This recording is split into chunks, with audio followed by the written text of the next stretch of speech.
Hey, muy buena familia y bienvenidos seáis a otro nuevo vídeo del canal. Mi nombre es Jorge Hudson y en este vídeo vamos a ver los dominios que existen desde un punto de vista SEO y vamos a responder a 3 preguntas que yo creo que son bastante interesantes y que dan para muchos juegos.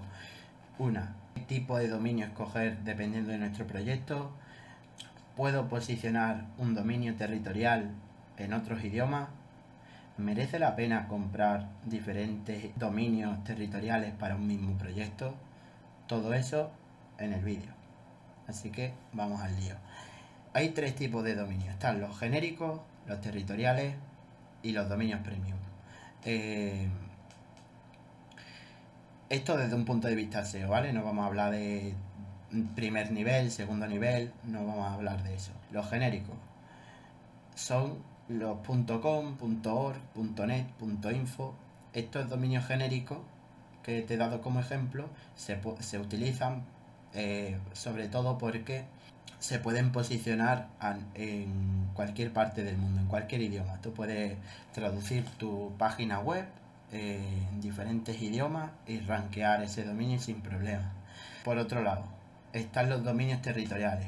.es de España, .fr de Francia, .pl de Polonia, .co de Colombia, por ejemplo, y esos están pensados para posicionar en el país, que por ejemplo .es para España, .fr para Francia. Estos son los dominios territoriales. Y luego están los dominios premium, como el .bit, .online, .pro, .dev. Todos estos son dominios premium que al final son como genéricos. Se pueden posicionar igualmente como los .com, .org, .net, .info en cualquier parte del mundo, en cualquier idioma. Ahora, ¿cuál escoger dependiendo del proyecto? Bueno, pues hablando de genéricos y territoriales, yo si por ejemplo tengo un cliente que, que esté... Yo de base yo ya siempre tira por el genérico, por un .com, un .org, ¿vale? Un .net. Pero si, por ejemplo, nuestro cliente expresamente se quiere posicionar en España solamente, pues podríamos optar por un .es y ya está. Si tú, por ejemplo, a posteriori quieres posicionar un .es, lo vas a tener más difícil para rankear en otros países. Por tanto, yo siempre voy a tirar por un genérico y traduciré la web en medida de lo que el cliente quiera. También decir que aunque te va a costar más, sí que realmente ahora con los nuevos cambios de Google Maps, que hace ya unos años que se implementó el algoritmo de Google Maps, ya hablaremos de él más extensamente en otro vídeo, pero una de las cosas que se busca con ese algoritmo es romper la barrera del idioma. Es decir, ellos lo que quieren hacer, y ya de hecho desde mi experiencia y desde experiencia de compañeros, hemos visto que webs de otros países rankean en SERPs española.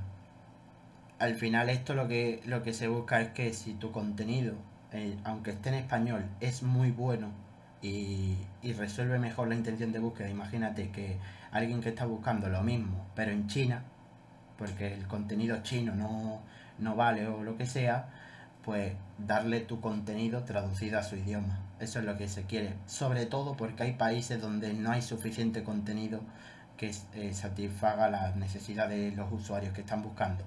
Por eso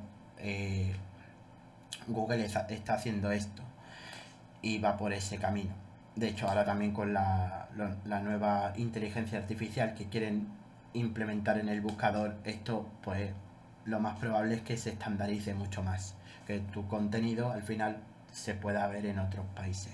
Entonces, bueno, la realidad a día de hoy que con un .es te puede costar más posicionar en otros países, por eso yo siempre recomiendo el .com, .org, .net, ¿vale? Los genéricos. Y luego, por última pregunta, porque esto hay gente que lo hace, ¿vale? Pero yo no lo hago. ¿Merece la pena comprar dominios territoriales para posicionar un mismo proyecto en diferentes países? ¿Por qué no le veo el sentido? Porque al final es una extensión que sí, que está orientada a ese país, pero son diferentes webs, o sea, estamos hablando de que son diferentes webs con sus plugins, con todo. Y hay que mantenerlas. Entonces yo prefiero tener en un mismo dominio, tener las traducciones, bien estructurada la web para trabajar el SEO internacional, etiquetada, todo eso, y trabajarlo así, no con tantos dominios, aunque se hace, funciona, pero yo no lo trabajo así. Si a mí me viene un cliente que lo quiere trabajar así, yo no le voy a recomendar hacerlo así, porque es más trabajo. Vaya, más trabajo, más dinero, pero no, yo prefiero hacerlo de esta manera, ¿no? Y yo creo que podemos terminar el vídeo por aquí. Y bueno, llegados a este punto del vídeo, si consideras que has aprendido algo, que este vídeo te ha aportado algo, te recomiendo que te suscribas al canal, le des un buen like a este vídeo, me sigas también en Twitter, porque ahí también, pues bueno, pues estoy bastante activo, y nos vemos en la próxima.